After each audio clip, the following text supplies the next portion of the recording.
కర్నూలు జిల్లా ఎస్పీ వ్యవహార శైలిపై వైఎస్ఆర్ కాంగ్రెస్ పార్టీ నేత భూమా నాగిరెడ్డి తీవ్ర స్థాయిలో మండిపడ్డారు.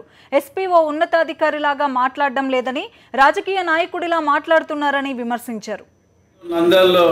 నంద్యాలకు వచ్చి కాపురం పెడతాను, ఇక్కడ దౌర్జన్యాలు ఎక్కువ ఉన్నాయని మాట్లాడుతున్నారు. మాకేం అభ్యంతరం లేదు. ఆయన కాపురం ఎక్కడైనా పెట్టుకోవచ్చు, ఎప్పుడైనా రావచ్చు.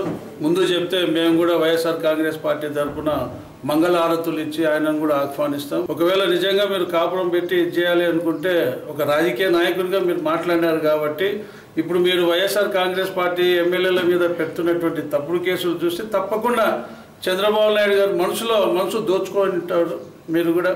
సో ఎటువంటి పరిస్థితుల్లో మీరు ఒకవేళ రాజకీయంగా పరంగా ఆలోచన చేస్తే కూడా ఇప్పుడు మీరు ఇమ్మీడియట్గా రాజీనామా చేసినా కానీ కూడా చంద్రబాబు నాయుడు తెలుగుదేశం టికెట్ ఇచ్చేదానికి కూడా సిద్ధంగా ఉంటాడు.